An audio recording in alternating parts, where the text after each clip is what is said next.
Exactamente. Allora, penso di avere il nome per... Siamo alla...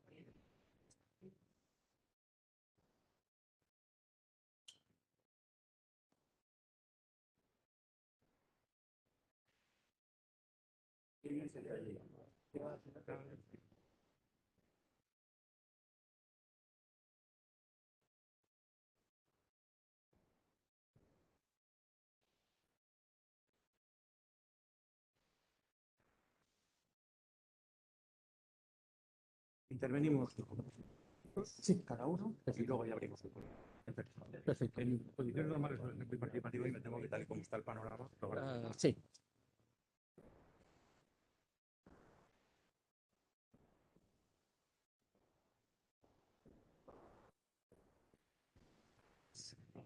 Sí, sí, claro, un poco. Buenas tardes.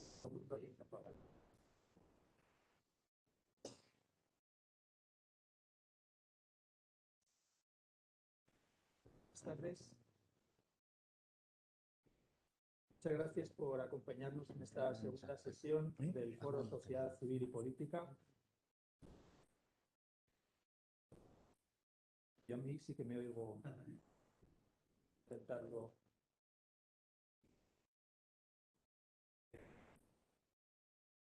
El tema, ya saben, patriotismo y nacionalismo, puestos.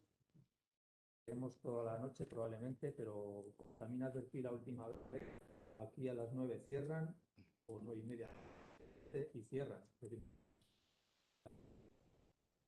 Bueno, pues muchas gracias por acompañarnos en esta segunda sesión. Muchas gracias en especial a nuestros invitados de hoy, que además añaden a sus méritos el de haber tenido que venir de lejos para estar con nosotros. Jordi Canal y Federico Trillo. Y también muchas gracias a quien moderará la sesión, Luis Jaramo. Gracias también a la Facultad de Derecho, por motivos obvios, de la Universidad de Valladolid y a la Fundación Escola por su apoyo inestimable en la realización de este acto. Sin colaboración, obviamente no hubiéramos podido celebrar este acto que estamos celebrando. La sesión de hoy ha debido superar muchos obstáculos hasta alcanzar la meta. Todos ellos nos han llevado al convencimiento, tanto como ha ocurrido desde la sesión anterior celebrada el 11 de noviembre, que esta iniciativa para acercar los ámbitos de la sociedad y de la política es hoy más necesaria que nunca. Quizá al escuchar esta afirmación haya habido en la sala quien, consciente, premeditada o no meditada, pensamiento reflejo, haya pensado, se está refiriendo al espectáculo de las elecciones de Castilla y León, o se está refiriendo al deterioro institucional actual, o se está refiriendo a la crisis del PP, tantos otros temas. Pudiera ser, desde luego, que fuera alguno de ellos, pero realmente más grave, triste, de mayor calado y trascendencia, opinión, es la dejación, con la consecuente separación, que la sociedad civil está haciendo de lo que es suyo, que es esencialmente suyo, que es exigir al Estado que defienda y promueva el bien común, que a su vez se define con referencia a la persona humana. Sin embargo, ¿qué nos encontramos? Encontramos expresiones similares a esta al recibir la invitación. No estoy preparada para oír nada de política. Prefiero ir a bailar bachata. Estoy hasta las narices de los políticos. Tal cual. Cierro comillas, como si...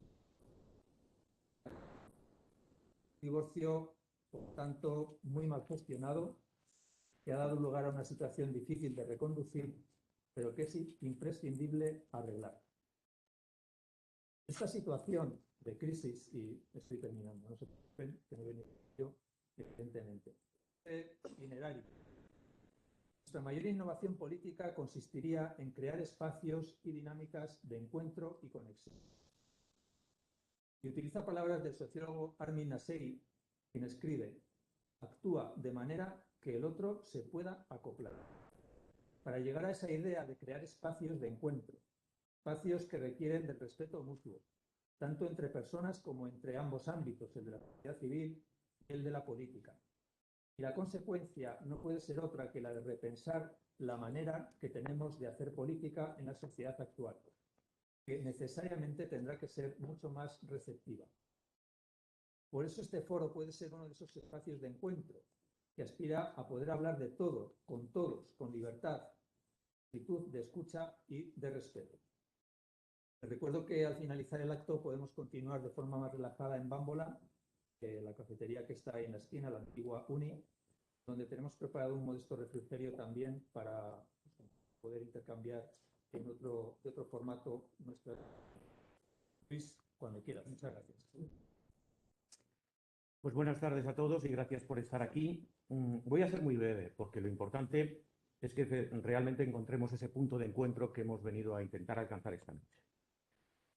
No tengo que decirles que vivimos en una agitada vida política, nos estamos moviendo en una situación realmente increíble, varía cada pocos minutos.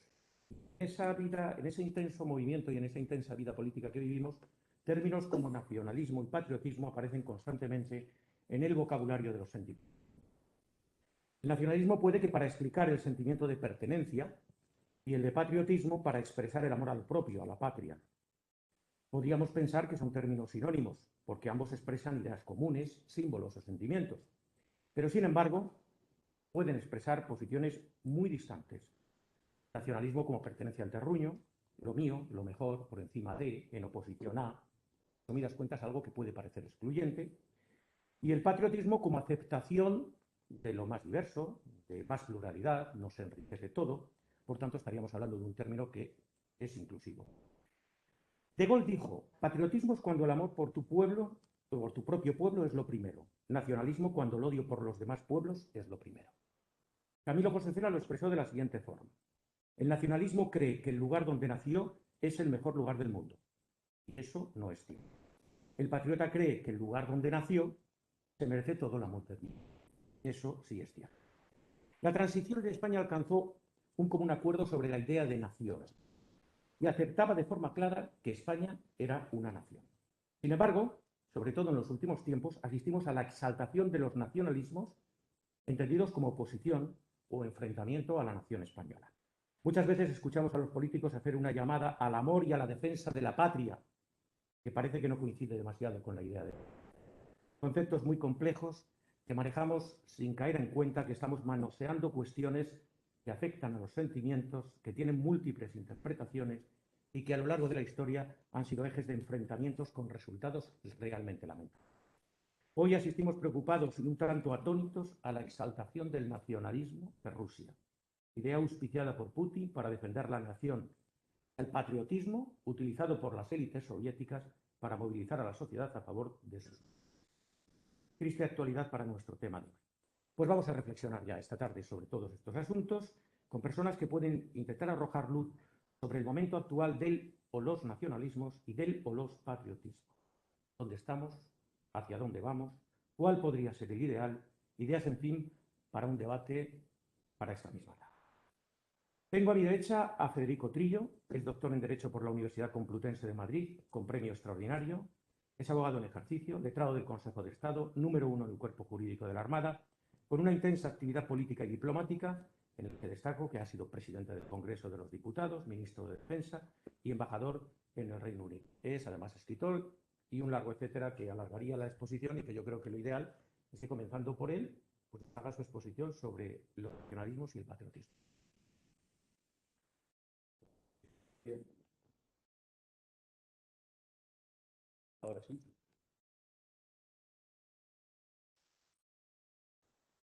Muchísimas gracias.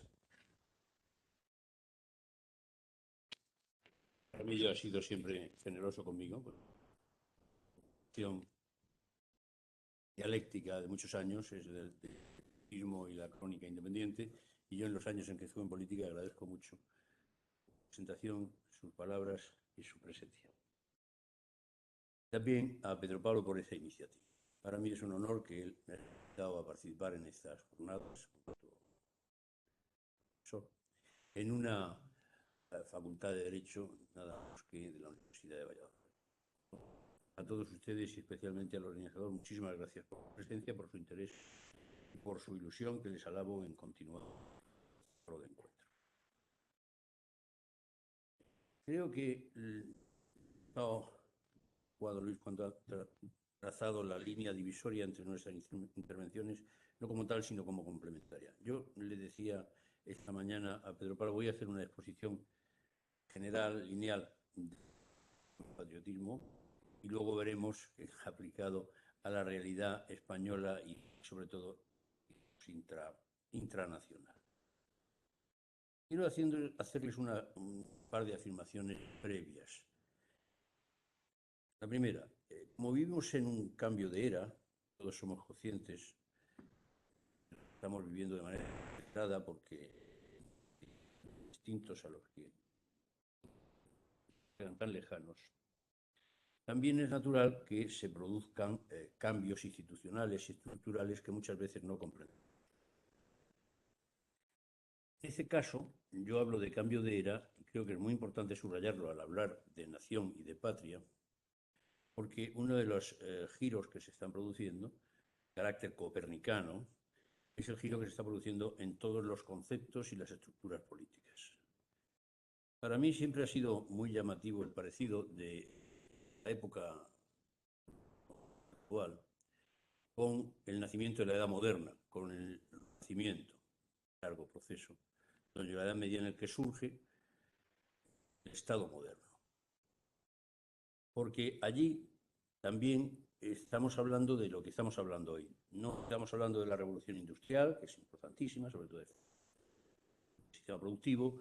No estamos hablando de la revolución de la relatividad o de la física cuántica al comienzo del siglo XX. No, estamos hablando de el lugar del ser en el mundo. En el Renacimiento, el ser se encuentra en una dimensión distinta. Se han abierto nuevos horizontes geográficos, se ha traído una cosmovisión distinta. Galileo y Copérnico han dado la vuelta a lo que era la concepción central de la guerra para ir al heliocentrismo. Se ha descubierto la imprenta como transmisora de las ideas, ya no son los monasterios que la guardan, pasa de una sociedad rural a una sociedad urbana, en fin, pasamos de una concepción teocéntrica a una concepción antropocéntrica. Todo eso es un cambio brutal que se nota profundamente en los escritos del Renacimiento y de ahí a finales del siglo XVIII con la Ilustración.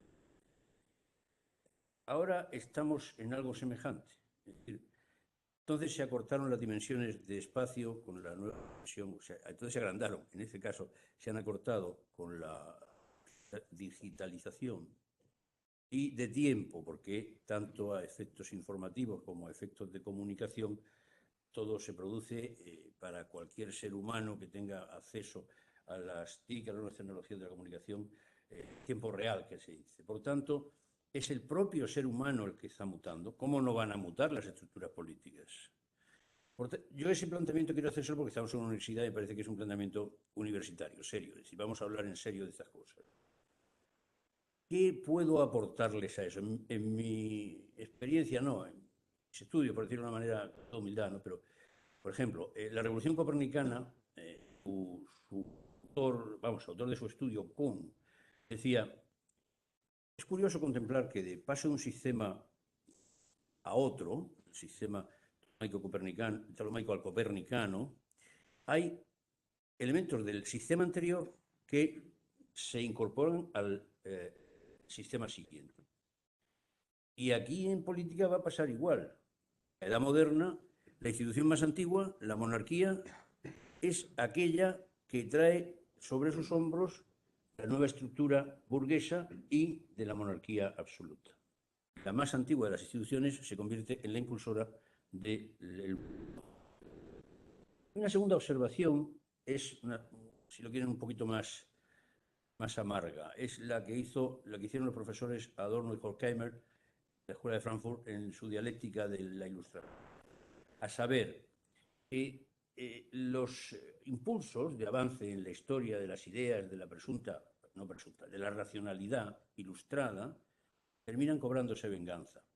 Adorno y Horkheimer dicen: mire, llegamos hasta que ambos eran judíos, hasta que nos echaron o nos metieron en campos de concentración a los que no pudieron irse. Es decir, la racionalidad ilustrada no fue capaz de evitar la irracionalidad y la barbarie del nazismo. Bueno, estas dos reflexiones yo creo que son buenas para encarar el cambio en el patriotismo. Porque nuestra época está desbordando las estructuras tradicionales del Estado-Nación. Y la está desbordando tanto por arriba, con la supranacionalidad, como por abajo, con los intranacionalismos, con los nacionalismos localistas. Por tanto, estamos en una situación semejante. ¿Qué ocurre en una situación como la de hoy, de Ucrania?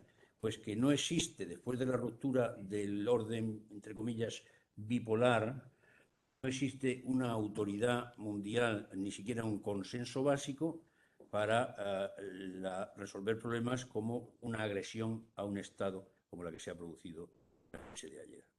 No existe. Ya el Consejo de Seguridad no se va a reunir. No lo esperen. Si se reúne, pues será para tocar el bombo, y perdonen la expresión. Claro, Rusia ni China van a consentir que el Consejo se reúna, y si se reúne ejercerán el veto. Es decir, se nos ha quedado vigente una estructura política y jurídica de un orden anterior y estamos sin instituciones o jugando con las instituciones que vienen del pasado y que no se adecúan propiamente a las exigencias, a los retos de la sociedad actual. Yo por eso quiero parar, recordarles a ustedes unos minutos en la construcción de lo que es el concepto de nación.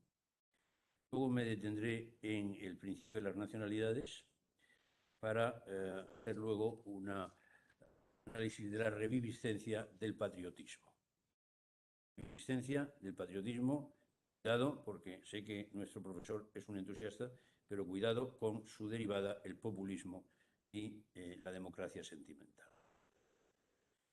Vamos al surgimiento y evolución del Estado-Nación. No hace falta profundizar demasiado para saber que estos conceptos, especialmente el de nación, incluso antes que el de Estado, surgen entre el 16 y 18, antes el periodo que he marcado, digamos, para el nacimiento de la modernidad, y que la monarquía absoluta, las monarquías autoritarias, surgen como monarquías nacionales precisamente en Europa, y para nosotros pues, de una manera muy próxima, porque son los Trastamara primero y los Austria después los que hacen de España una nacional. Son los Capet-Valois en Francia y luego los Borbones los que unifican también a Francia como nación, o la nación la que les unifica a ellos. Esos son procesos dialécticos que ya no me atrevería a afirmar que son primero. En Inglaterra tenemos la formación de Inglaterra, no voy a decir del Reino Unido, que va después, de Inglaterra a través de, por fin, acabada la guerra de las dos ramas entre los York y los Lancaster, el establecimiento de las dos ramas en los Tudor y luego su continuidad en los Estuardo, y de esta forma surgen en la historia, en el siglo XVI y XVII, los primeros estados-nación, que aún no son estados, son nación, monarquía nacional. ¿Qué ocurre en España? Entrando un poquito más allá de lo que es la cita de los reyes paradigmáticos. Bueno, déjenme recordarles a estos efectos cuáles son los elementos de la nación para que, a efectos de la formación de la nación española, los consideremos desde la perspectiva del concepto clásico de nación.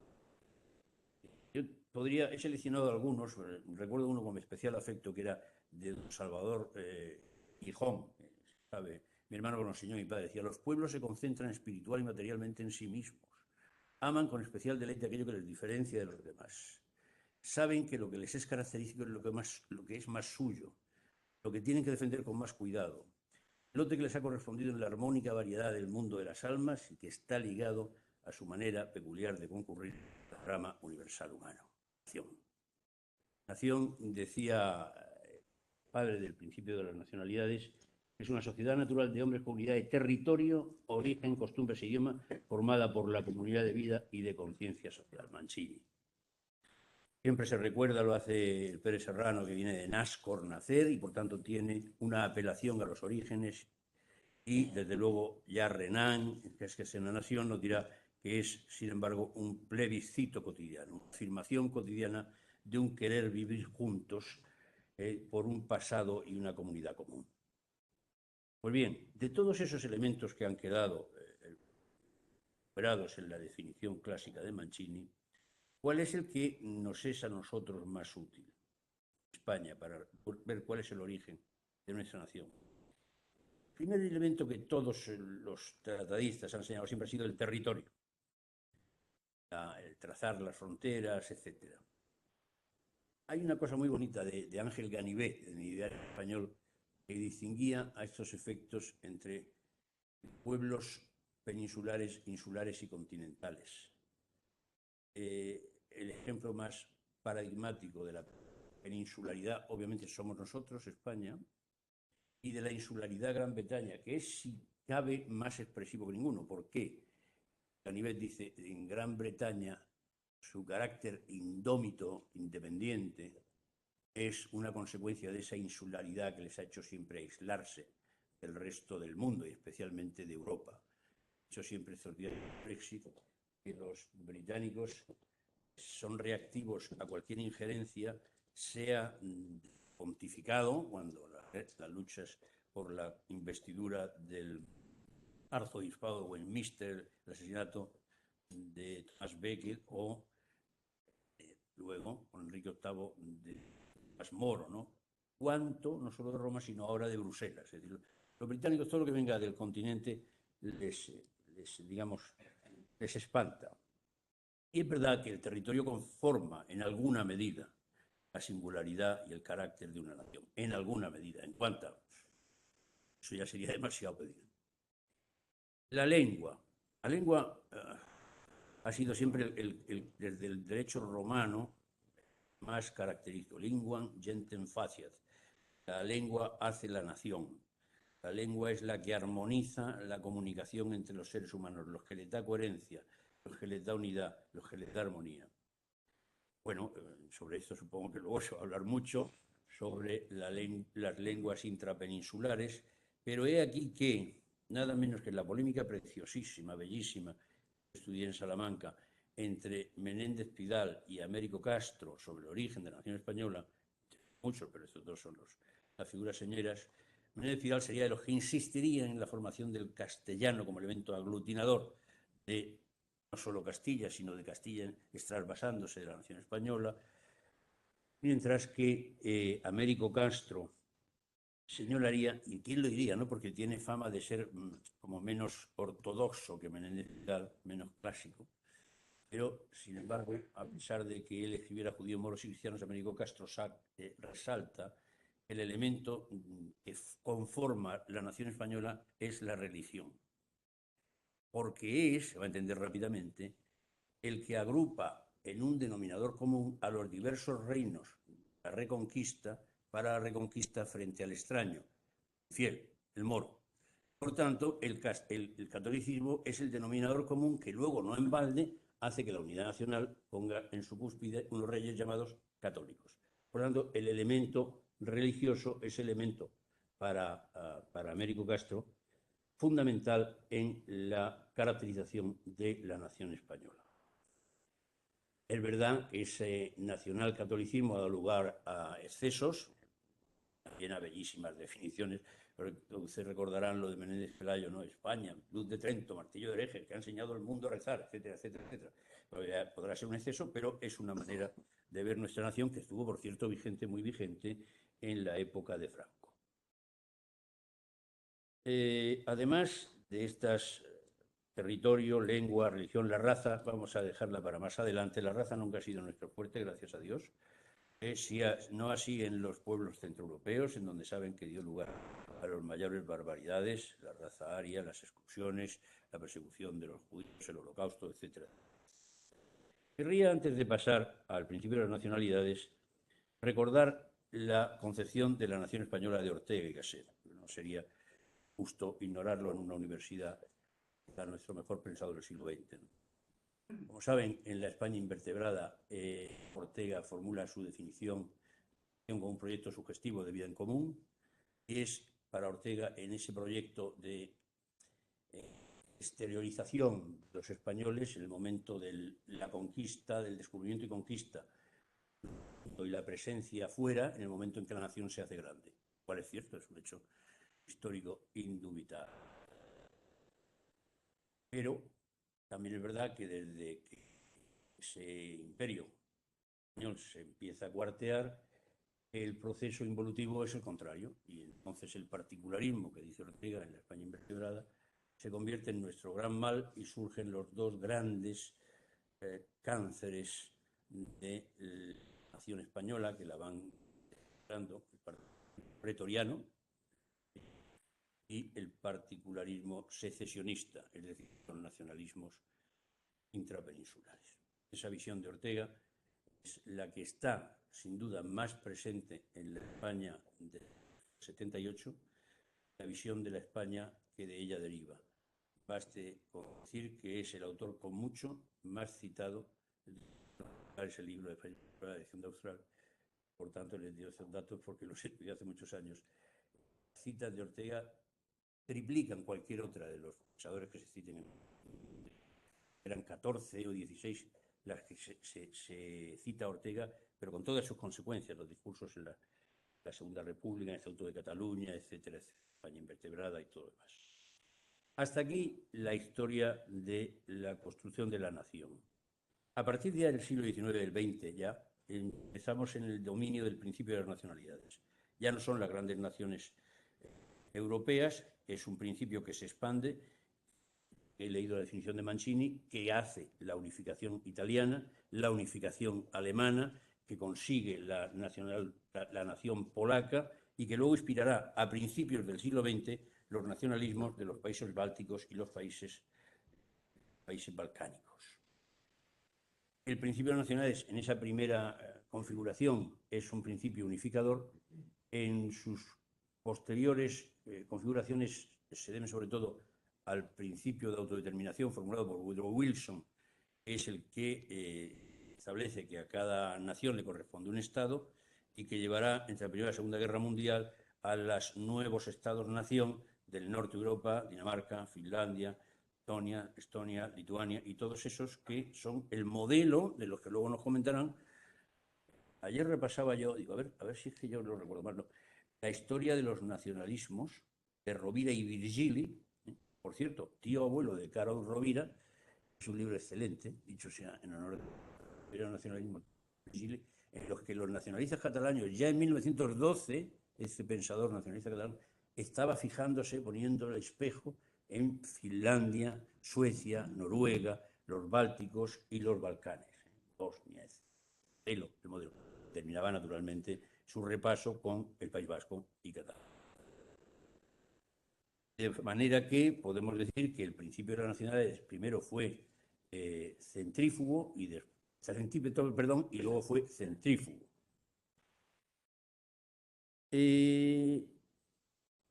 Paso más es la consecuencia del principio de las nacionalidades y del Estado-nación, es el principio, no solo el principio de las nacionalidades, sino la soberanía nacional y la intangibilidad de las fronteras del territorio nacional. Eso es muy adecuado para que luego en el coloquio podamos hablar de lo que está pasando en Ucrania y su vecino, el invasor, ¿no? Pero hay un momento en el que los elementos del Estado formulados por la doctrina alemana clásica, territorio, nación y poder, se distorsionan o no son completos para constituir un Estado-nación. ¿Qué momento es ese? Nosotros lo formuló con la brillantez que le caracteriza Miguel Herrero de Miñón en prólogo a lo que él tradujo, los fragmentos de Estado de George Jelinek. Jelinek observó en el Imperio Austrohúngaro que había entidades en las que no coincidía la nación con el Estado, o que el territorio no coincidía con la nación y producía las consiguientes migraciones. Todo esto lo lleva Miguel Herrero a un prólogo que dura más que el texto de Jelinek para decir que esos fragmentos de Estado son los que están aquí constituyendo las llamadas nacionalidades del artículo 2 de la Constitución y que son, digamos, naciones en gestación que tienen que buscar dentro del Estado español una solución política. Ya tenemos ahí el germen de lo que luego serían los nacionalismos vasco y catalán. Quizás señalar que eso también se produce después de la descolonización en los estados africanos. Dubdo, por ejemplo, pues señalaba esa distorsión en algunas de las forzadas entidades estatales en África, o que también desde la izquierda, y es muy bueno, vamos, yo creo que debemos tenerlo muy presente porque hay que recordarlo, hay una teoría propia de las nacionalidades formulada fundamentalmente por Otto Bauer, el alemán, en el que ve la construcción de la nación alemana como un proceso de integración sucesiva de las distintas entidades distintas hacia un proceso convergente de unidad política. Hasta ahí es lo que hace a el principio de las nacionalidades, y pasamos ahora ya finalmente al patriotismo. Obviamente hablamos de una cosa distinta, lo ha dicho muy bien Luis, se trata de un sentimiento, no estamos hablando de una idea directriz organizatoria. El patriotismo es un sentimiento, todo lo que tiene de positivo y lo que tiene de negativo, que algo tiene de negativo, algo tiene de negativo. Un pensador muy peculiar español de la posguerra, Raimundo Paniker, escribió un librito muy, muy interesante que tituló Patriotismo y Cristiandad, y en el que venía a subrayar que el patriotismo es no solo es un sentimiento, es una pasión y una, creer, virtud por el medio del cual se ama, se estimula el amor a la propia comunidad en la que se asienta la identidad propia. Está muy bien, porque es verdad que eso no solo concurre en la nación en el sentido que hemos visto hasta aquí, porque hasta finales de la Edad Media, la baja Edad Media, la idea que él ahí recuerda de cristiandad fuera la que identificaba al ser europeo, cosa que no hay que echar, no hay que echar así a la basura, porque una de las cosas que faltan ahora mismo en la identidad europea es un patriotismo europeo. Entre otras cosas, se ha querido prescindir de ese fenómeno que un día fue unitivo, que fue la cristiandad europea. Pero bien, quede ahí apuntado solamente. ¿Cuáles son los medios de los que nos valemos en el patriotismo para lograr una integración positiva de los ciudadanos en la idea de patria? Pues sobre todo son los símbolos de la estética. Como es una apelación al sentimiento, el patriotismo responde a la bandera, el himno, la corona, y también a la estética, a la poesía, y algo que explica algún fenómeno de Cataluña y del País Vasco, que es al conjunto estético de todo eso, muy en el romanticismo alemán, sobre todo de Schiller, que es el Teatro Nacional. Es decir, para que nos entendamos, el Liceo. Es decir, la conjugación de la música, la literatura, la ópera, María Estuardo, Chinta Chinta, dicho sea con todo cariño y respeto por la ópera, yo me entusiasma, pero es que estoy haciendo de menos a nadie. Es la idea del Teatro Nacional. Es una cosa que se subraya poco, pero que está muy, muy vigente. El nacionalismo, sobre todo catalán, y en el alemán. Naturalmente que patriotismo es una permanente apelación al pasado, sea auténtico, totalmente legítimo, cuando es inventado, ¿no? Y a las raíces identitarias. ¿Qué decía antes de los excesos? Bueno, los excesos en Europa son sobradamente conocidos, es decir, la apelación a los sentimientos en el Reich pues son sobradamente conocidos y lamentables, y todos esos excesos. Pero ojo también con los excesos ahora. A mí, que he sido militar muchos años de mi vida, me ha recordado muy amable. Me duelen prendas, no creo ser sospechoso, pero no me gustan los signos militares en los actos políticos, lo digo con toda franqueza. El campo y la política tiene. La apelación permanente al sentimiento en política no es sana. De hecho, ahora está muy de moda hablar de esto en una cosa que se llama la democracia sentimental. Entonces, la democracia sentimental, que tiene que haber un aspecto sentimental de la democracia, no hay duda. ¿Qué tiene de peligro? Que deja de ser racional cuando se nos hincha más la vena que la razón. Y eso tiene mucho que ver con hablábamos al principio, con los cambios en la sociedad, en la comunicación actual. Porque la simplificación que implican las tecnologías de la comunicación, los TIC, es binaria, es sí o no, me gusta o no me gusta, y reduccionista. Y en consecuencia de eso se pasa al amigo-enemigo. Y eso no es bueno en una sociedad civilizada y en una democracia madura. En fin, analizo. En Alemania tuvieron un problema muy gordo cuando acabó el desastre y no tenían tradición de que echar mano. Es decir, el patriotismo y himno precioso que tenía, bueno, a ver qué va a pasar aquí, no era todo sospechoso. Entonces se hizo un esfuerzo por recomponer la tradición rota que se llama, y finalmente ese gran pensador neomarxista, que es Jürgen Habermas, que ha sido príncipe, habló de la idea en la Nación y Patrias del patriotismo constitucional. Bueno, hay otra forma, que no es querer al pasado, sino querer al presente y a los valores que están en nuestra fórmula de convivencia, que es el patriotismo, que también se ha querido poner de moda en España. Bueno, nosotros tenemos más que el patriotismo. Lo que pasa es que, claro, a lo mejor tenemos que recurrir a eso después de la memoria histórica, porque si no vamos a tener pasado, por lo menos que tengamos el patriotismo constitucional. No, sin pasado no hay patria. Eso. Les decía y concluyo que las ideas que han contribuido a hacer el Estado pueden también contribuir a deshacer el Estado. En concreto, la nación, que fue el gran impulsor de la construcción del Estado moderno, pues empieza a ser a lo mejor uno de los instrumentos de su demolición, el nacionalismo. Y el patriotismo, que ha sido siempre factor de integración, empieza, llevado al localismo, a ser factor de desintegración. En cualquier caso, yo lo dejo aquí con unos versos de Eugenio Benabra que siempre me han entusiasmado y dicen: España, España, España. 2000 años de historia no acabaron de hacerte. ¿Cómo no amar llorando tu perdido pasado y con ira y coraje tu perdido presente? Muchas gracias.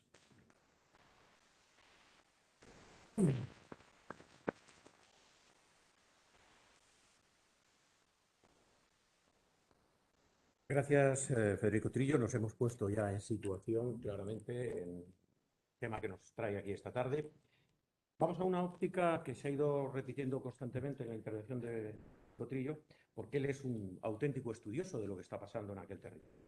Jordi Canal y Morel es historiador, es profesor de la Escuela de Altos Estudios de las Ciencias Sociales de París, es conferenciante reconocido, autor de numerosos artículos de actualidad muy ligados a la situación de Cataluña, y es autor de numerosos y reconocidos libros sobre el carlismo y sobre Cataluña. Es colaborador de FAES y de Sociedad Civil Catalana. Pues suya es la palabra.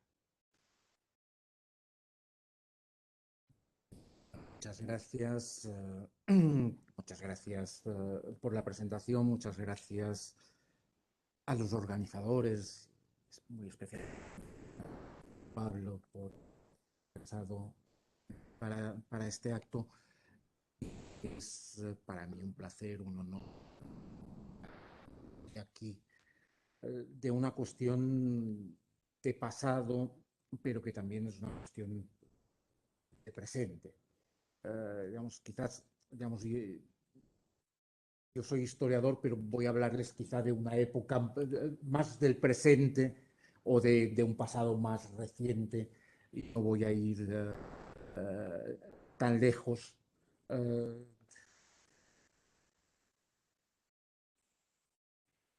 Yo creo que os voy a empezar por decir que ese debate, y eso creo que estamos totalmente de acuerdo, sobre patriotismo y nacionalismo, es un debate actual,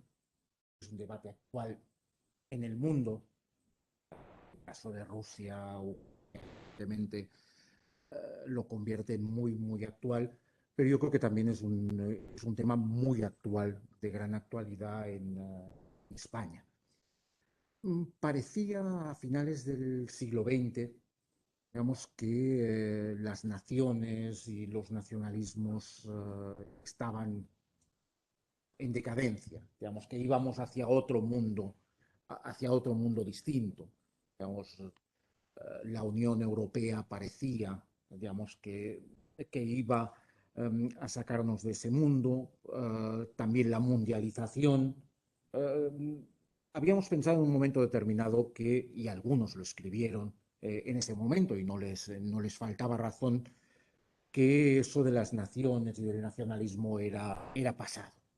Y estamos descubriendo claramente en pleno siglo XXI que es algo muy, muy de presente y que lo vivimos cada día, insisto, en la política internacional, pero lo hemos vivido en nuestra España de principios del siglo XXI, y ahí quizás todas las cuestiones vinculadas con el proceso independentista en Cataluña nos han dado que ese es un tema que eso es un tema muy actual.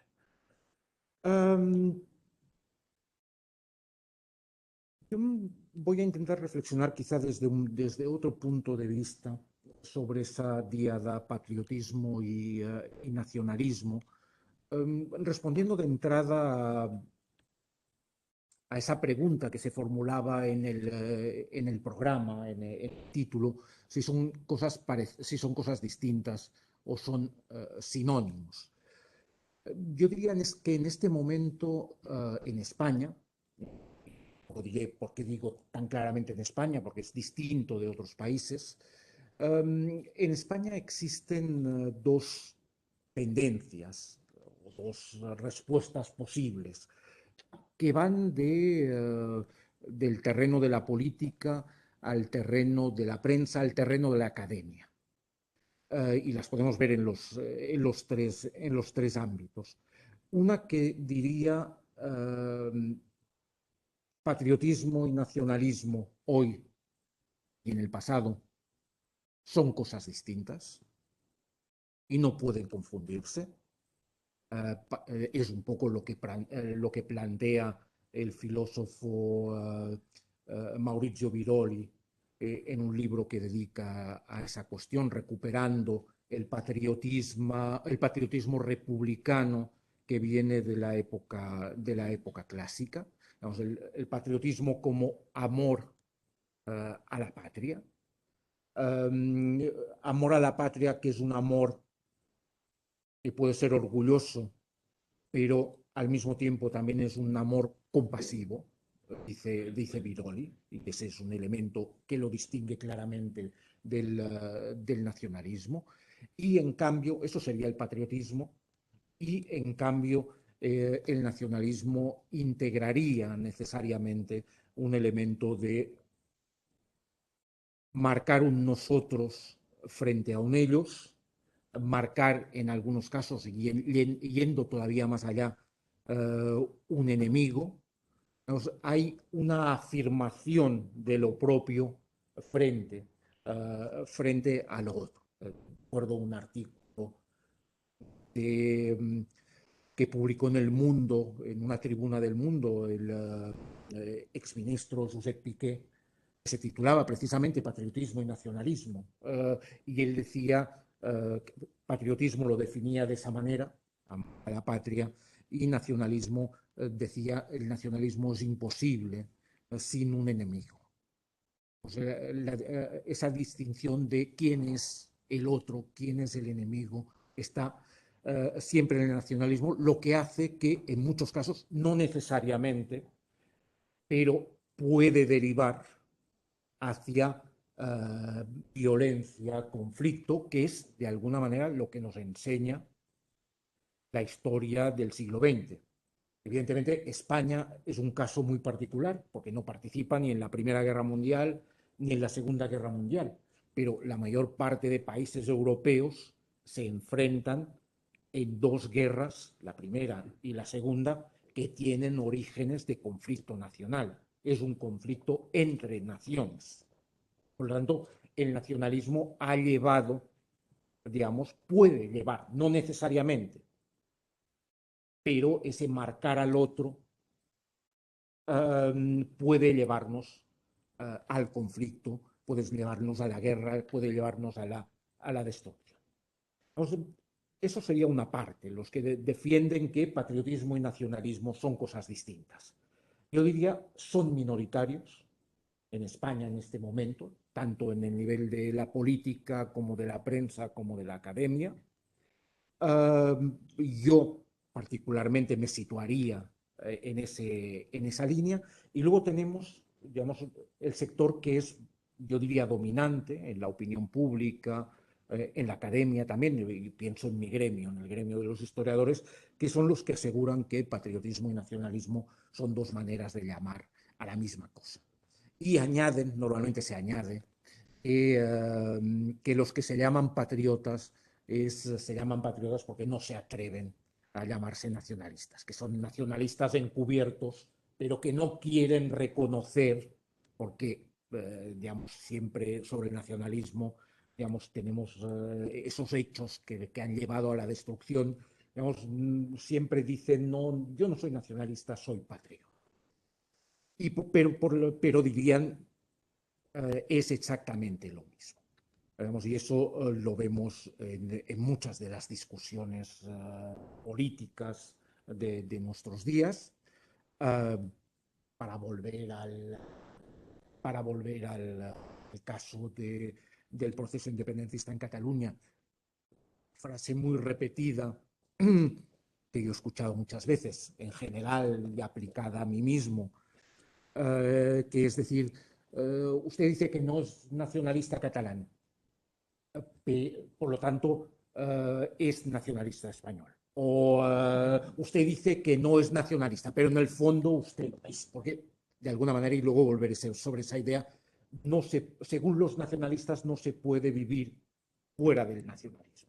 Por tanto, hay que ser de algún nacionalismo. Si no es de los unos, como diría Unamuno con H, si no es de los unos, es de los unos.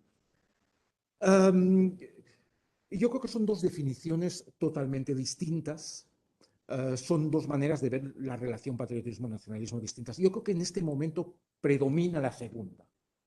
En el ámbito político, en la prensa y en la academia. Digamos, en mi gremio es evidente. La mayor parte de los historiadores del nacionalismo en España en este momento más bien son partidarios de esa idea, de que hay, digamos, que no hay un verdadero patriotismo, que lo que hay es nacionalismo encubierto, pero que estamos hablando de lo mismo. Yo no lo creo. No lo creo ni desde un punto de vista, digamos, para situarme en el presente, digamos, para pensar el presente, pero tampoco me lo creo para analizar el pasado. Yo creo que si no distinguimos entre patriotismo y nacionalismo, no podremos captar algunas de las de los matices de la historia. Y más en un país como el nuestro, que tiene, yo creo que todos podemos reconocerlo fácilmente, tiene como mínimos de finales del siglo XIX, principios del siglo XX, un problema que es la cuestión nacional. No sé si me atrevería a decir que es el principal problema de España, el principal problema no resuelto de España. Pero sí, creo que sí, lo diría. Digamos, los otros, yo creo que los famosos viejos problemas económicos, religioso, atraso, todas aquellas cosas que estaban encima de la mesa durante la Segunda República, yo creo que todos más o menos hoy están, quizás no resueltos a gusto de todo el mundo, pero en todo caso han cambiado sensiblemente. Lo único que seguimos teniendo es un problema nacional. Y ese es un problema nacional, es un problema que deriva de finales del siglo XIX, principios del siglo XX, no de antes. Digamos, el siglo XIX es un siglo en el que lo que se hace es construir la nación y construir la nación española. Ahí quizás digamos, no estaría del todo de acuerdo con lo que apuntaba Federico Trillo. Yo en eso, digamos, soy eso que la academia se llama modernista, es decir, de los que creemos que no hay nación antes del siglo XVIII o del siglo XIX, que es algo, que la nación es algo de la modernidad, de nuestra última modernidad. Pero bueno, ese es un pequeño matiz. Pero en todo caso, en España, el XIX, como en Francia, como Italia, como en todos los países europeos y todos los americanos que se salen del Imperio Español, hay un proceso de construcción de nación. Evidentemente se hace con materiales del pasado y con materiales del presente.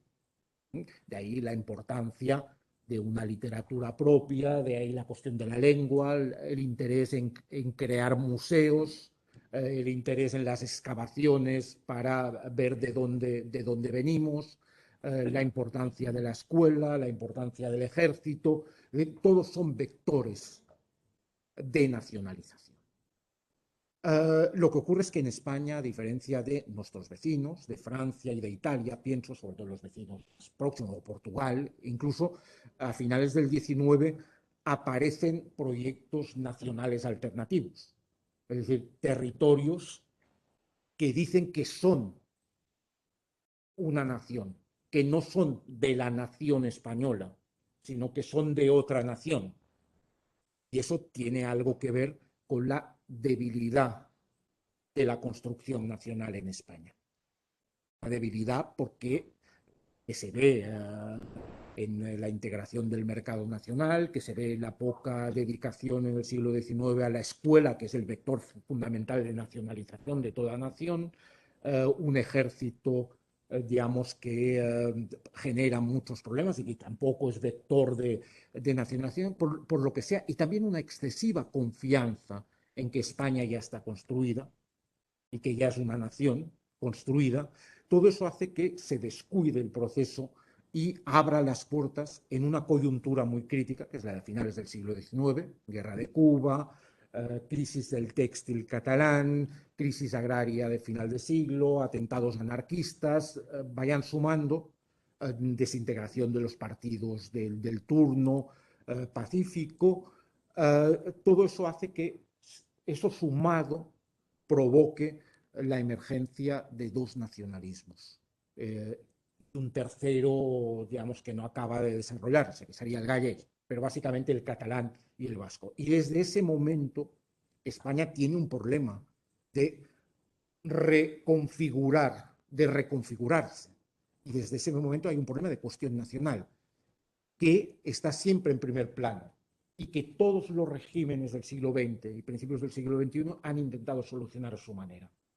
Las mancomunidades al final de la Restauración, los estatutos de autonomía en la Segunda República, recentralización y represión de los nacionalismos periféricos por parte del franquismo, estado de las autonomías en la época de la transición.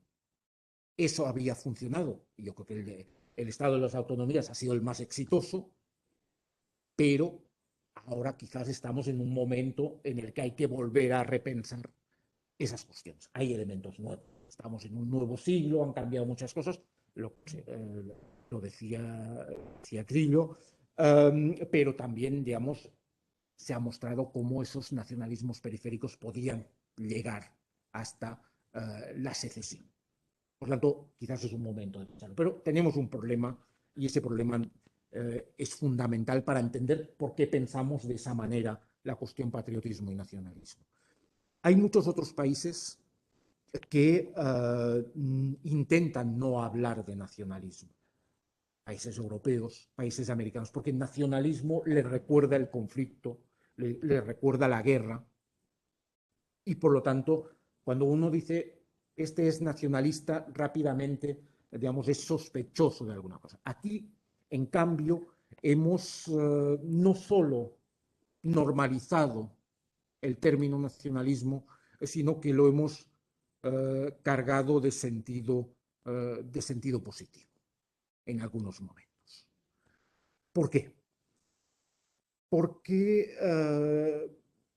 por dos razones y por dos momentos históricos. Me parece que el franquismo y la transición democrática ayudan a entender por qué pensamos hoy sobre patriotismo y nacionalismo de la manera que pensamos.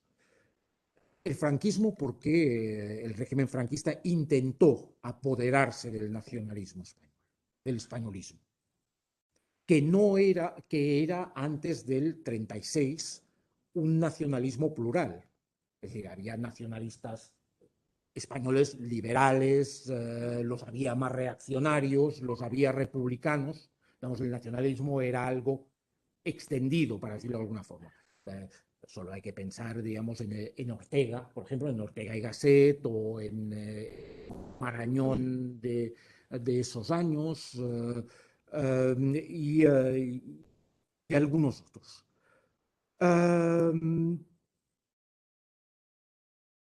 El franquismo lo que hace es apoderarse del nacionalismo español y de los símbolos de España. Es decir, identifica bandera, himno, todo aquello que singulariza a los españoles con el franquismo. ¿Qué problema genera eso? Genera un problema que a la salida del franquismo todo aquello vinculado con la nación española suena franquista.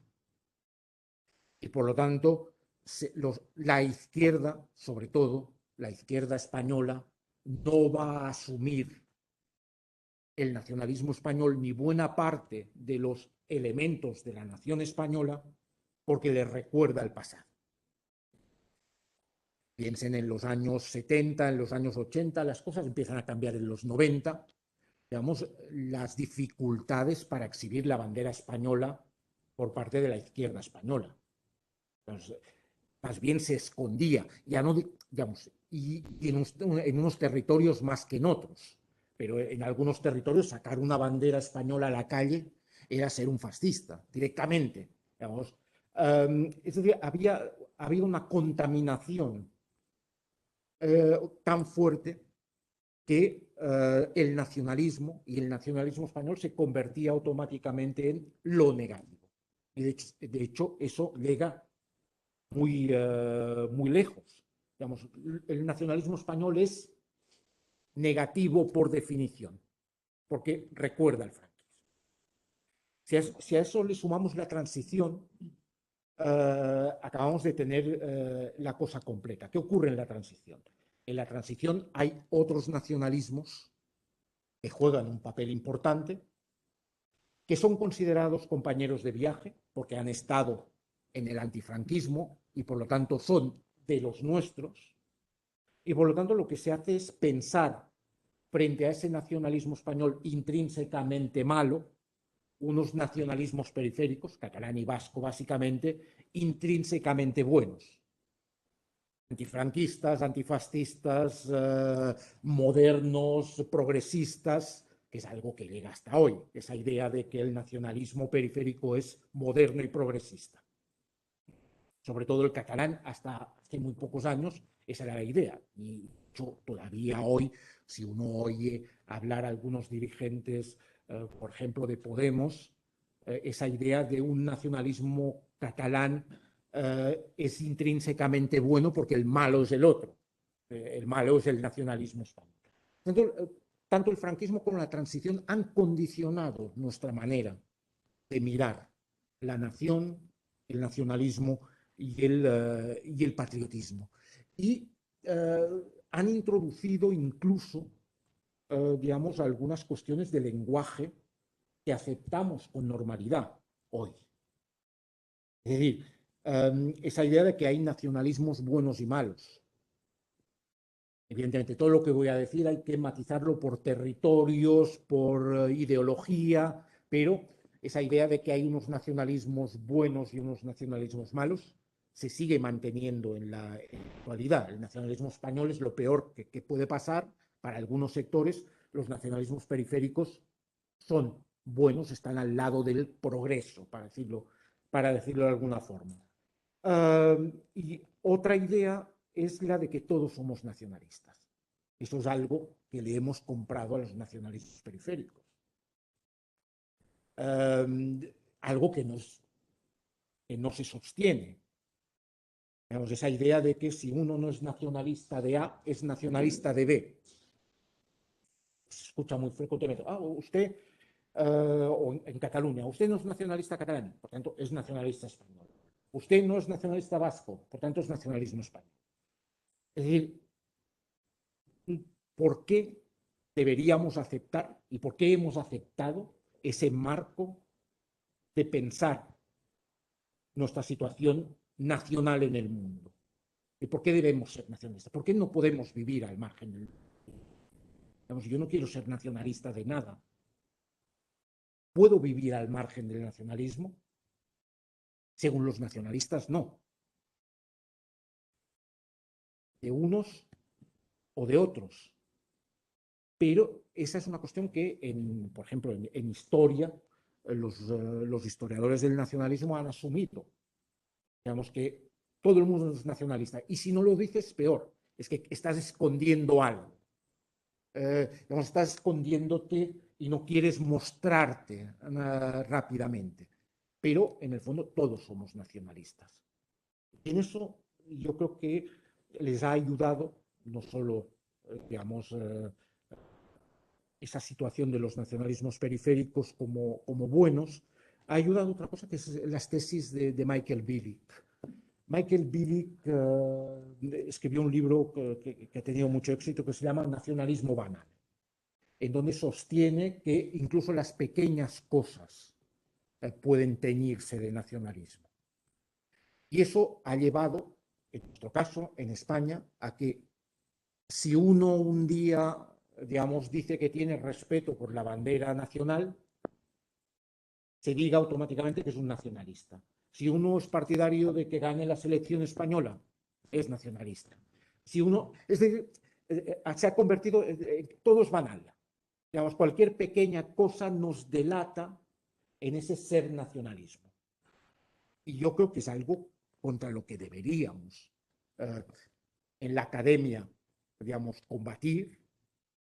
Lo que estoy haciendo es eso, pero me parece que para la vida normal y para nuestra vida en común sería también muy interesante que dejásemos de pensarnos en la clave del nacionalismo y que saliésemos a pensarnos en una clave no nacional, no nacionalista.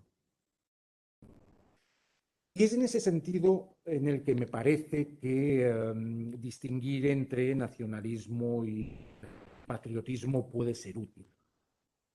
Pues yo creo que el patriotismo no llevado a los excesos, el patriotismo puede ser algo bueno, digamos, el amor a la patria es algo bueno. Y además permite, digamos, expresar la multiplicidad del ser humano. Es decir, las personas tenemos identidades múltiples y también podemos ser patriotas de muchas patrias. Aquí no hay contradicción.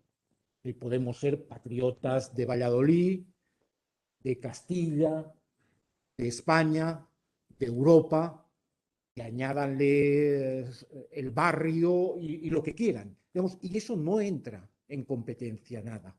Digamos, son patriotismos diversos. Uno puede amar, digamos, a muchas patrias. Es algo parecido a lo que ocurría en el siglo XIX. En España se podía ser, sin ningún tipo de problema, catalán y español. ¿Cuándo eso plantea problemas? Cuando nacen los nacionalismos periféricos. Uno ya no puede ser, es decir, el nacionalismo no permite ser nacionalista de varias naciones o presuntas naciones. Se es nacionalista de una nación. Termino. En cambio, el patriotismo nos permitiría, digamos, no entrar en contradicción en nuestras afecciones. Digamos, y eso yo creo que sería muy interesante. En todo caso, lo que quería contarles es, digamos, que me parece que no son patriotismo y nacionalismo, no son sinónimos ni en el pasado ni en el presente, y que buena parte de los argumentos que están detrás de la idea de que sí lo son, de que sí son la misma cosa, digamos, contienen unas ciertas perversiones de lenguaje o de ideas que quizás, digamos, sería bueno de todos intentar sacárnoslas de encima de una vez por todas. Muchas gracias.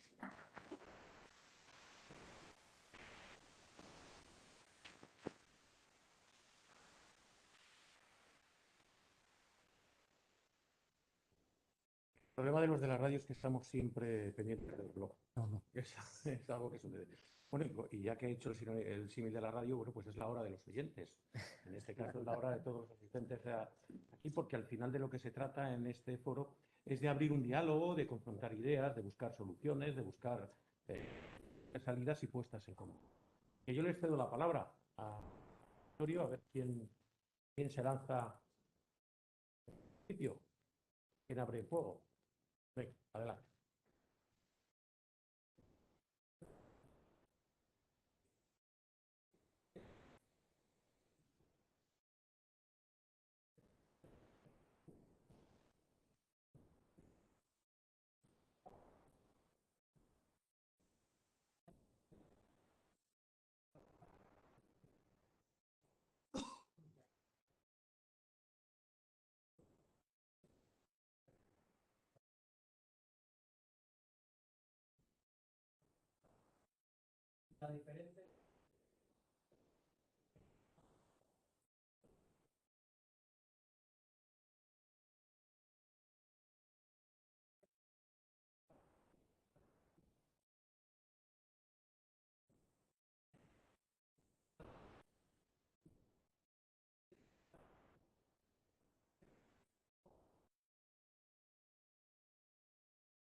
Sí, no, es evidente, yo creo que es una reflexión pertinente, porque si nos situamos a finales del siglo XVIII, momento de la Revolución Francesa, digamos, España y Francia, digamos, comparten muchas cosas.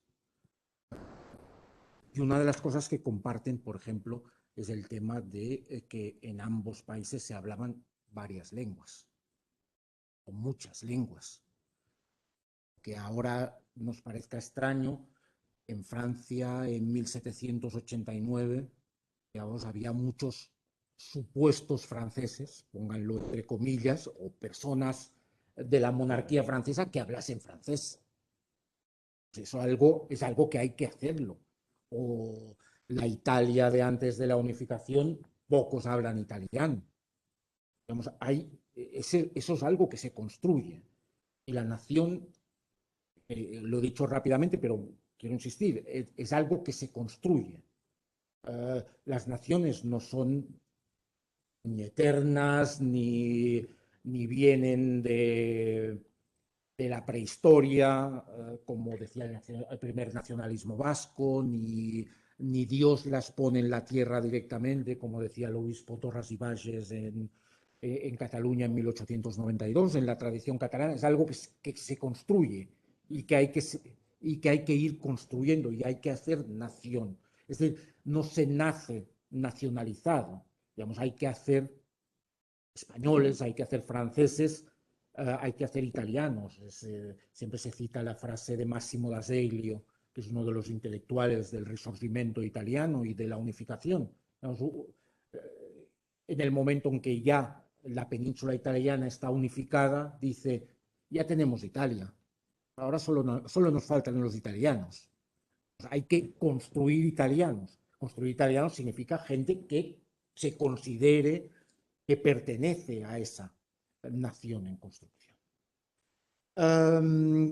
Y es evidente que la manera en que se hace en Francia es distinta de la manera que se hace en España. Y eso acaba llevando a que mientras que a finales del siglo XIX, País Vasco y en Cataluña, digamos, nazcan los nacionalismos periféricos, unos nacionalismos alternativos al nacionalismo español, en Francia eso no ocurra. Eso hasta hoy. Podía haber ocurrido en el País Vasco o en Cataluña, pero también podía haber ocurrido quizás en un territorio más amplio, con más posibilidades, en Bretaña.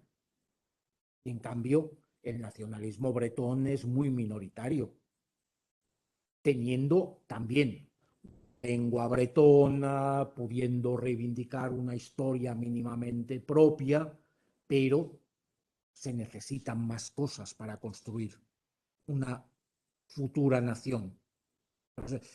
En España se concurrieron muchas cosas al mismo tiempo. Ese fracaso de la nacionalización española, una crisis de grandes dimensiones a finales del siglo XIX y también, que a veces se olvida, un grupo importante de personas que estaban dispuestas a dar esa batalla. Industriales, políticos, intelectuales, médicos, abogados, que pensaban que en una otra nación tendrían más posibilidades para sus respectivos intereses. Los de los industriales decían que el Estado español no les había protegido a finales del 19 con la pérdida de los mercados privilegiados de Cuba y de Puerto Rico, que por tanto no les había protegido y por tanto que se alineaban con otra nación. Entonces, yo creo que las distintas maneras en que se hace la nacionalización del 19 marcan mucho esas cosas. Yo creo que en España, aparte de falta de medios, eso se nota en la educación, en los deportes, hay a mí siempre me intriga una cierta conciencia de que no había que trabajar demasiado en eso, que España ya era una realidad. Y yo creo que ahí, digamos, nuestros dirigentes del siglo XIX se equivocaron. Se equivocaron porque dieron por supuesto cosas que no lo eran. Por ejemplo, la poca inversión en educación del siglo XIX explica muchas cosas, muchísimas cosas. No solo sobre, digamos, el nivel educativo general, sino sobre la manera que pensaban el país. O lo mismo también de las famosas quintas. Ese tener que ir a las guerras por cuestiones de dinero, por si podías pagarte un sustituto o no, eso no genera patriotismo. Ese sentido es distinto. En ese sentido, posiblemente el carlismo duda en algunos casos, pero yo soy de los que tiendo a no hacer una lectura nacionalista del carlismo. Y me parece que el tema foral es un tema sobrevenido, no es un tema. En la Primera Guerra no aparece. Los carlistas lo adoptan al final de la Primera Guerra cuando ven que funciona el tema foral. Pero el 33, cuando se alzan los carlistas, no hay ningún carlista que diga que se alza por los. Todos por Dios, patria, rey. Luego le añadirán los fueros, pero en un primer momento el fuerismo en el País Vasco, sobre todo. En ella casi no hay de los fueros. El País Vasco es una cosa más bien de conservadurismo. Luego el carlismo acaba adoptando y haciendo una batalla del foralismo, pero no es intrínseco del primero. Pero bueno, nos llevaría muy lejos. No. Nada que añadir. Solo añadir quizás un factor. He hablado del particularismo que surge en el momento.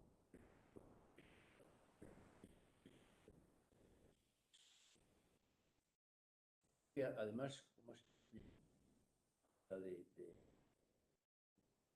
hay una deficientísima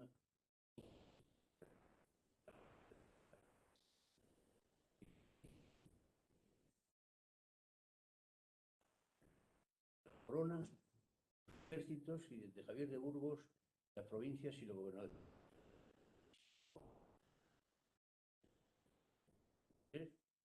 La Guardia Civil. Compañero de Garrido, ella la publicó y nada del libro, naturalmente, tenía un pulpo con cornio con todas las patas expandidas por. Pero era muy simbólico, la verdad. Que hemos tenido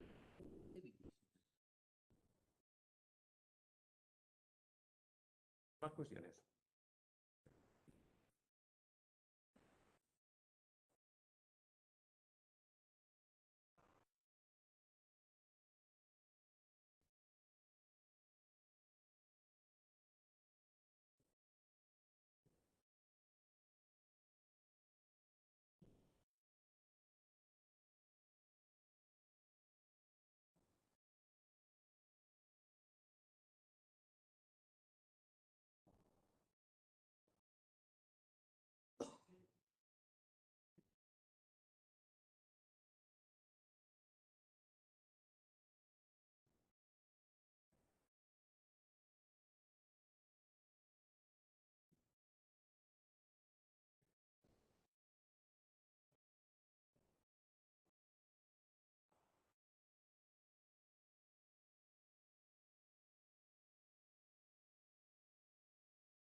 No, sobre la primera cuestión, yo creo que lo que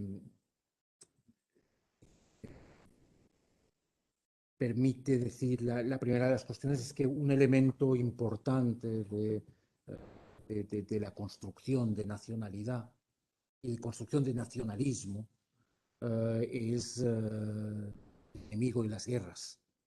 Es decir, claro, y eso algunos autores, digamos, destacan que en España es un problema. Digamos, la mayor parte de guerras que España vive en el siglo XIX, entre guerra de independencia contra los napoleónicos y la guerra de Cuba contra los Estados Unidos, que sí realmente son dos guerras, podríamos decir, contra otros países, el resto de las guerras son guerras internas, pues básicamente las guerras carlistas. Y antes, con los realistas del trienio, la primera guerra de Cuba, pero digamos es un conflicto, podríamos decir, interno, porque Cuba forma parte de España. Se podría decir la guerra de África del 59, pero como vio muy bien Caldós, es la guerra de Tetuán, digamos, no es realmente guerra de África, es muy ampuloso para lo que fue ese conflicto. Y esa guerra, precisamente del 59-60, genera muchísimo patriotismo que se vive en las calles de Barcelona y de algunas poblaciones catalanas cuando regresan las tropas como un estallido de patriotismo español muy importante. Pero no ha habido grandes, está lo de la expedición de Conchinchina, pero es muy poca cosa. En cambio, digamos, algunos, y en el 20 ya no digamos, en cambio, países como Estados Unidos han tenido un montón de guerras desde el 98. Guerras exteriores, quiero decir que son generadoras de nación. Y luego, yo creo que Pi Margall cuenta muy poco en la cuestión del nacionalismo catalán. Digamos, y Pi Margall era una persona que, como muchos de los intelectuales catalanes, pensaban que no había incompatibilidad. Digamos, el amor a la patria catalana y considerar que España era una nación.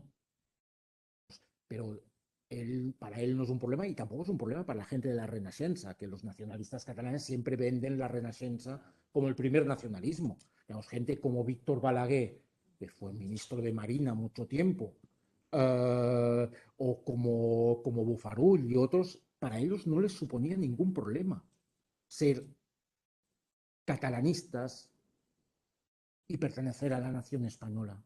Eso no se rompe hasta finales del siglo XIX cuando aparece el nacionalismo catalán. En el caso de Pi Margall, lo que se hace en el caso de Pi Margall es que uno de sus discípulos, que es Valentí Almirall, digamos, relee la obra de Pi Margall desde un punto de vista nacionalista, quiero decir, nacionalista catalán, e integra a Pi Margall en la genealogía del nacionalismo catalán, pero digamos, no, es otra cosa totalmente distinta. Para reafirmar todo lo que se ha dicho, pero me parece muy sugestivo. Yo creo que a Jordi Canal sobre esa vinculación que hace el profesor, éxito histórico y su que hace sobre muy interesante lo que ha dicho. Para que fíjate, marcha, yo matizaría también lo que ha dicho Estados Unidos que tiene éxito que se construye, el éxito de su guerra. Ellos hay un tractum común básico, ¿no? Hay un tractum básico que son los tales de Ferso. All the Washington. Eso, fíjate, no lo sé, yo, al profesor que lo dice. Yo creo que eso no es nacional. Yo no encontraron, soy un tipo americano. Soy de Pensilvania. Soy un tipo de Wisconsin. O soy un tipo de California. Pero sí es patriotismo. Fíjate que eso ha permitido nacionalismo y patriotismo. El americano es enormemente patriota. las barras y estrellas en la mano aquí, cuando llegan el presidente, juran en la Biblia, cuando se comen el pavo de acción de gracias. Son patriotas. Parecen. En cuanto a Bimargal, yo lo emprendo tu sentimiento. El libro de Bimargal, cuando uno va a estudiar el las nacionalidades, y decepciona profundamente, que no es eso. Yo creo que es un libro federalista, que luego hereda el PSOE, más que la Oedus como pacto, udoniano, pactos, entonces los territorios van como los sectores económicos, poniendo pactos entre sí, construyen la gran federación. Y ahí es donde mete las nacionalidades, nada más. Tenemos una pregunta.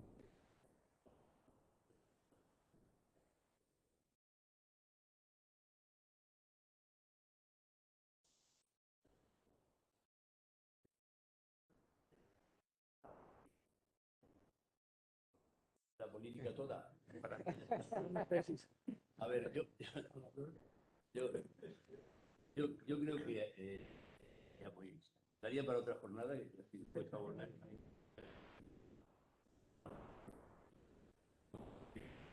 Pero creo que ya con el profesor, la grave que tiene España es el problema no sino agravado. Va peor ni gestionar.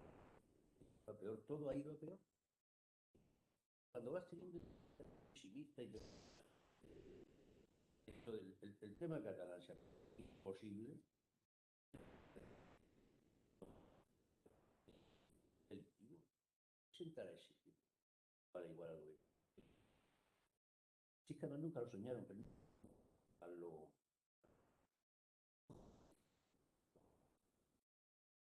recurrente.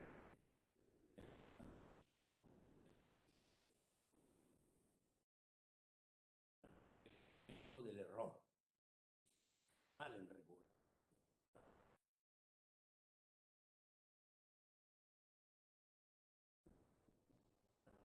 Un estatuto hecho contra España. Y en su sitio, ¿cierto? Competencia interpretativa de 127.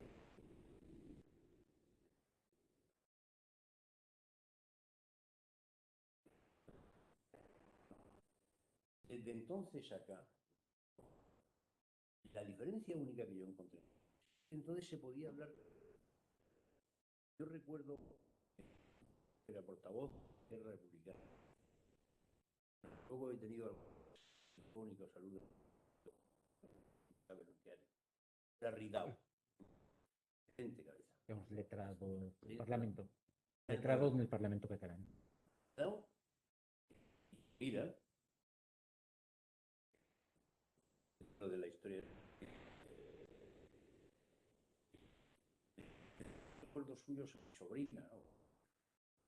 Eran gente muy tratable. Y además, con cierta sinceridad. Me dijeron, mira, y dije, ¿cómo se puede ser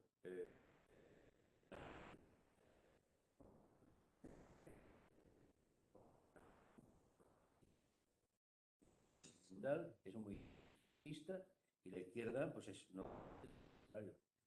Estamos con lo que antes cité de Otto Bauer.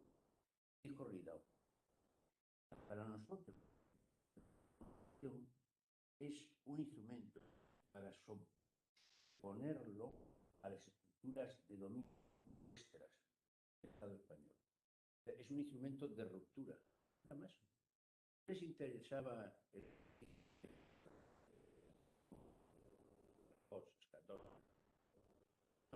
a ellos lo que les interesa es el nacionalismo como mucha política. Claro, entonces trataron con el estatuto y estábamos en términos razonable marco jurídico. El Estado renuncia a defender su propia cosa. Un problema se va a resolver. Estamos momentos actuales. Momentos no se llaman. Momentos en presencia. a más que a peor.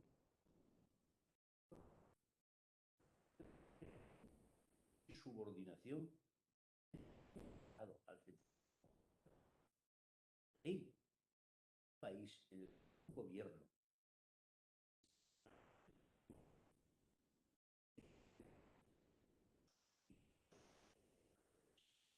¿Cómo le vamos a exigir a los ciudadanos que cumplan las leyes, las sentencias de degradación de la ética política? Todo eso se galvaniza en el Asca entrar.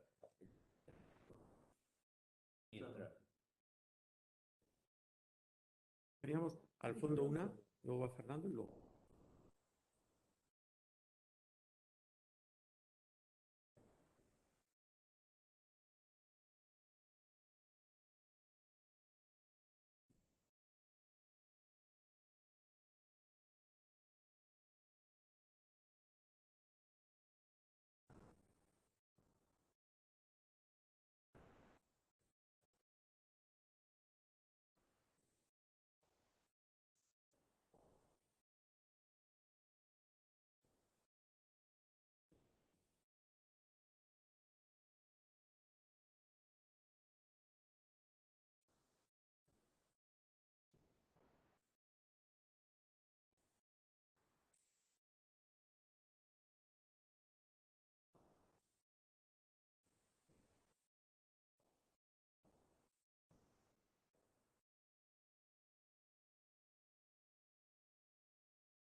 Bueno, precisamente en el libro, digamos, Ortega se lanza, este es un libro en donde Ortega se lanza a una reflexión histórica de un montón de siglos.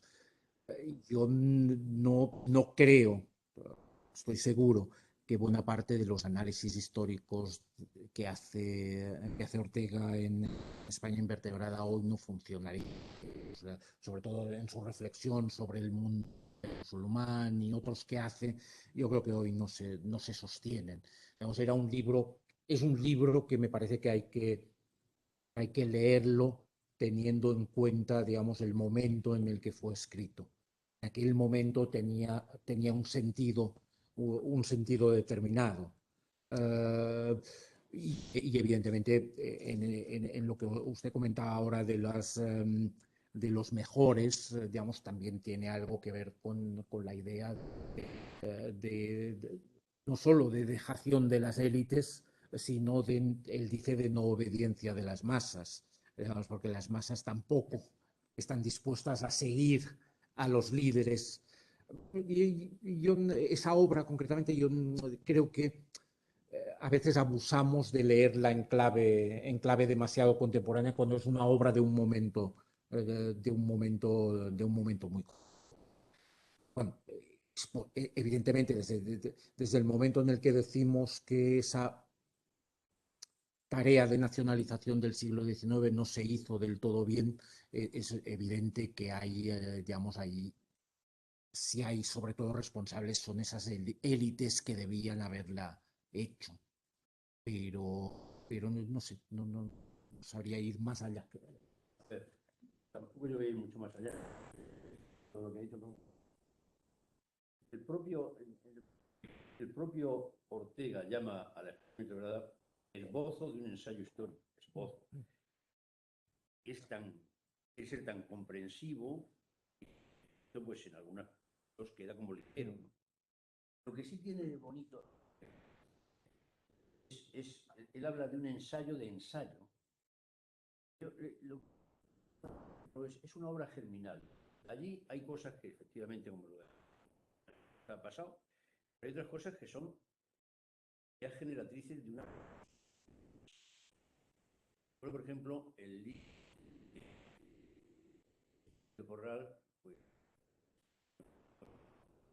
sobre el liberalismo o la monarquía. Todo eso está en Ortega en 2 párrafos. ¿Cómo es posible? Yo cuando estudiaba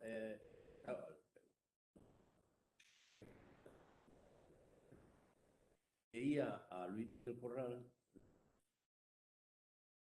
el honor de ser de Ortega, ¿no? Ya tiene 4 líneas, digo, lo sé, pero estaban allí esas 4. Ortega era un fenómeno. Claro, de ahí la tentación de aplicarlo a la actualidad, y más por lo que estamos viendo, es una fácil. Pero vamos ya con estos prolegómenos y lo que ha hecho Jordi, vamos directamente a...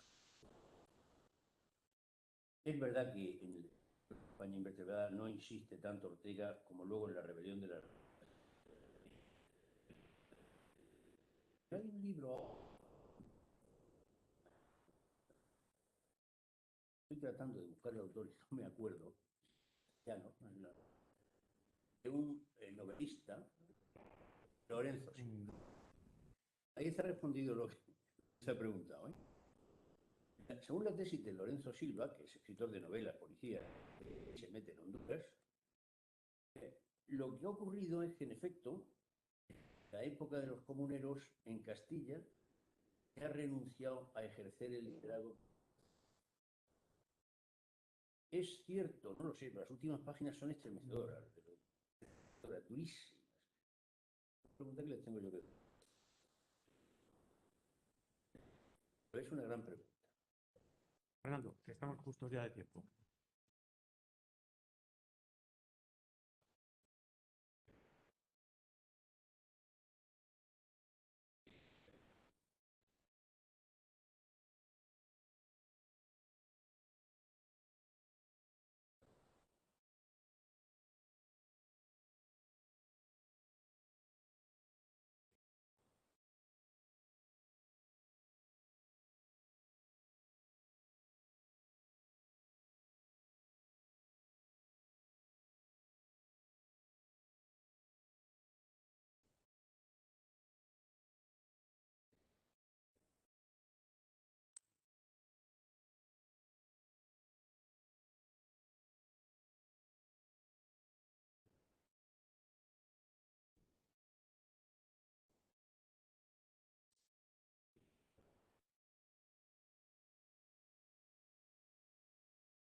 Muchísimas gracias por poner el motivo negativo.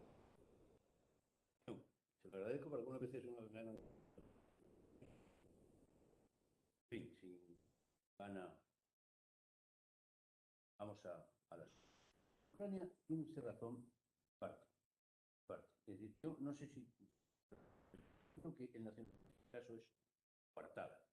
La de los Daos y los...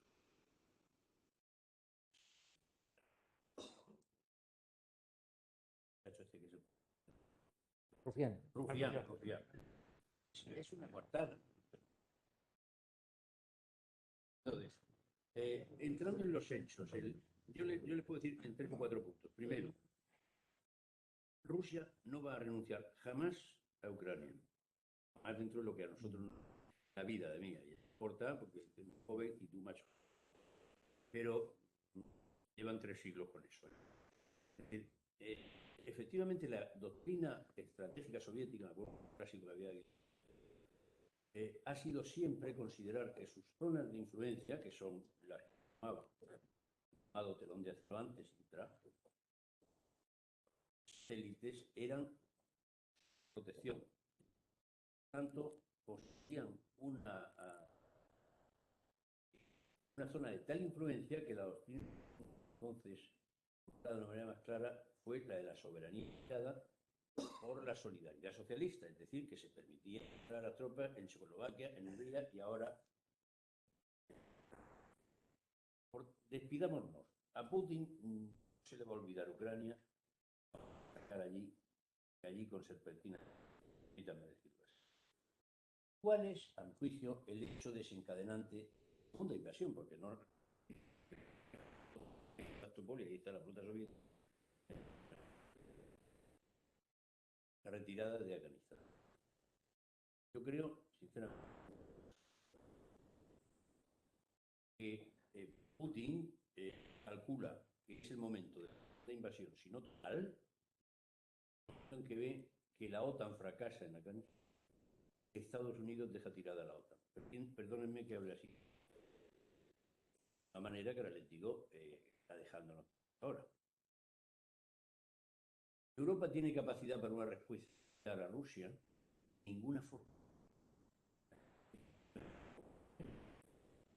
Teníamos entonces una reunión de.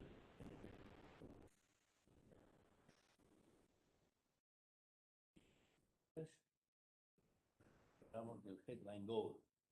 El objetivo principal era formar una fuerza junta, combinada, desarrollar la ley de posición, pacificación, jate y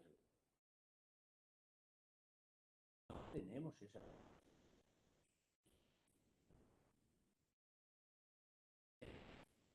Europa no tiene ninguna capacidad de.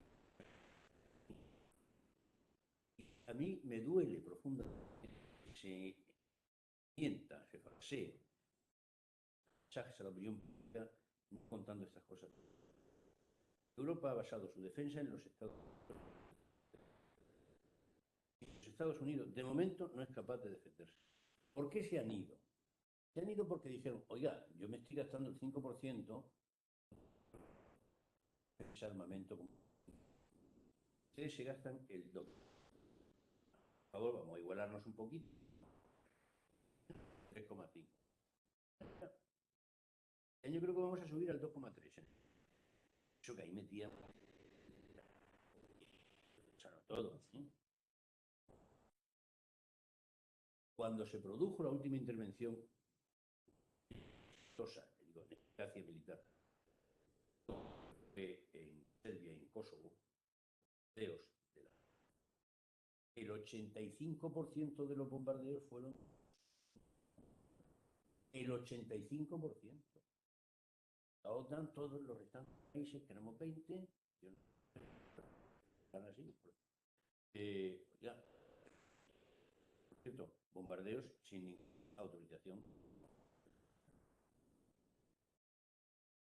Pero bueno, se logró. Recordado ahora con lo del. Lo traigo a colación porque jamás ha tenido Europa, como ahora, tal incapacidad defensiva en un. Piensa Rusia es, yo voy a mantener mis zonas frías, voy a mantener la tensión y donde sea menester, voy a poner gobierno. La guerra asimétrica, ¿no? Hacerlo como pueda, pero ustedes, si le han prometido a Ucrania que van, ya me lo van a contar. Si van a entrar por el norte o por el sur, no, por el este o por el norte, por el norte por el sur y por el este porque no pueden. Por tanto, soy muy pesimista. Sobre el futuro de la defensa europea, pues acá. En este momento estamos viviendo de los ideales pero sin lo más elemental. La europea no funciona. Lo que hemos hablado del patriotismo europeo constitucional tampoco se cumple. Las Erasmus sirven para que los jóvenes, yo les digo, puedan viajar por toda Europa. Nada más. Eso sí, la PAC, poco más. Y defensa no tenemos, ni política exterior común. Una última cuestión, porque ya Muchas gracias.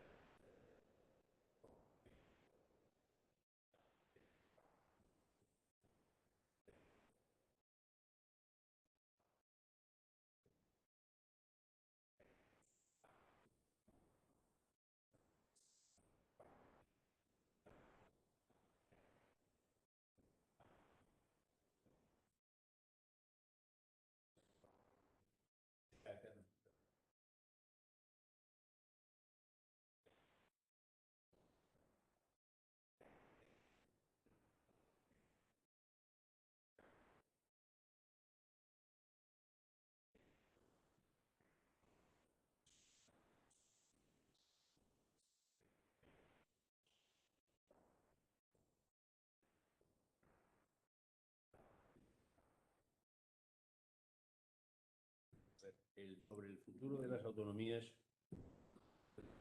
es unánime. Practica un poco, pero lo hablo. Obviamente hay un gran consenso de una reforma. Y vamos,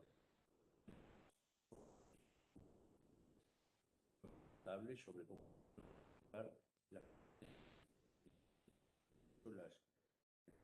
las de las básicas, las no básicas, todo eso, que es un pandemonium, cómo hay que reforzar algunas cosas, como la unidad de mercado, la política de epidemias. Hasta yo creo que, bueno, todos de acuerdo, antes, ¿no? Porque y encima, para una competencia que hay nacional, ¿no? Pero bueno, todo el mundo sensato está por ahí. ¿Dónde está el problema?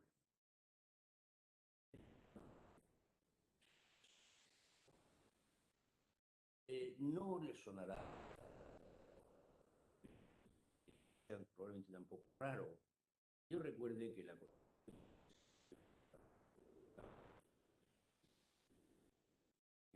Cataluña y el País Vasco, en su caso Galicia, era una concesión hace mucho, estas cosas, y además iban a ser unas autonomías de primera.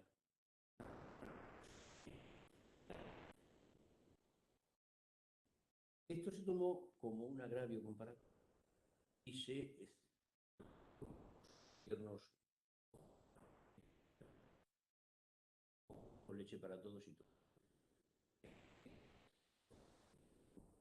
Ninguno de los tres procesos de reforma estatutaria para dar cada vez más competencias.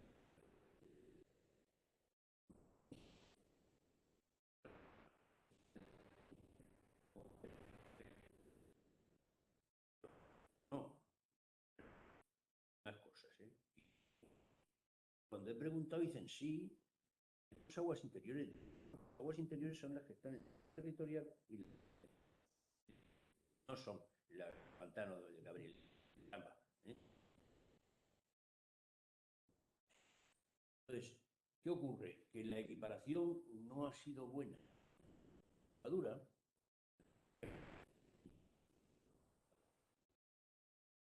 O más por tener. Al contrario, se ha quedado más atrás.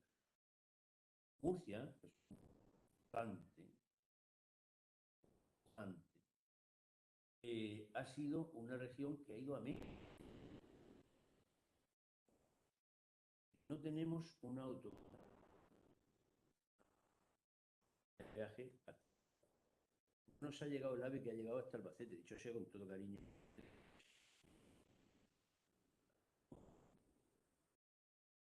No tenemos en este momento un aeropuerto que comunique.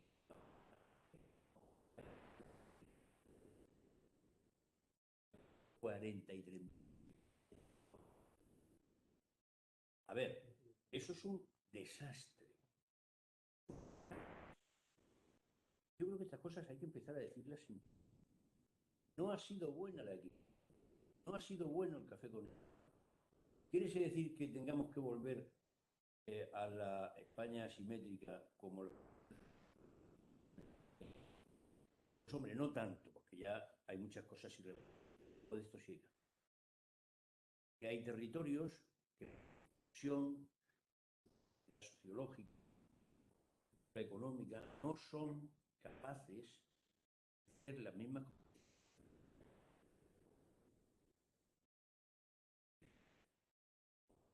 de distribución social en la provincia. Pero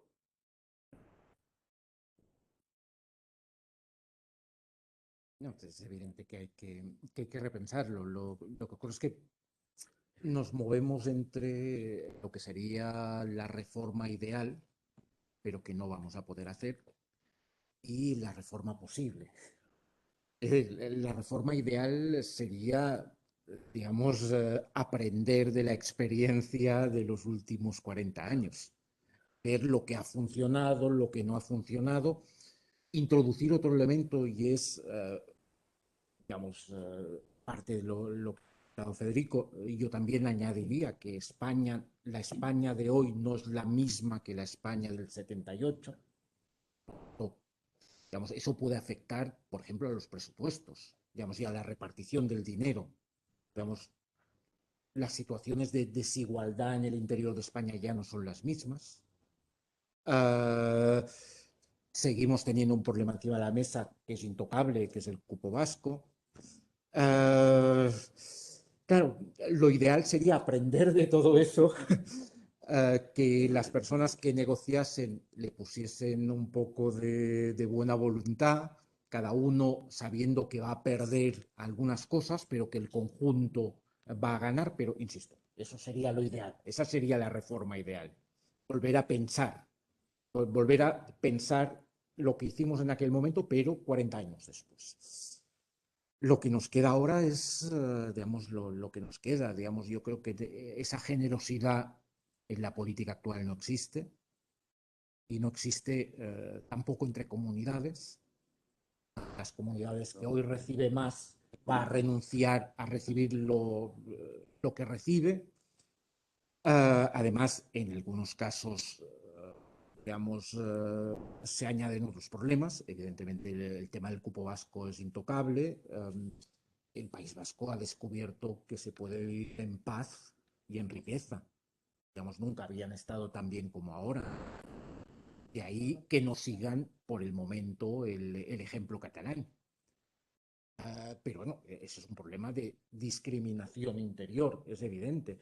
Lo del nacionalismo catalán ha llegado tan lejos que no sabemos cómo lo vamos a reconducir, si es que lo podemos reconducir. Por lo tanto, yo creo que habrá que hacer pequeñas reformas, pero nunca será la reforma que necesitamos. Yo soy pesimista en ese sentido. Rápido, porque nos cierran.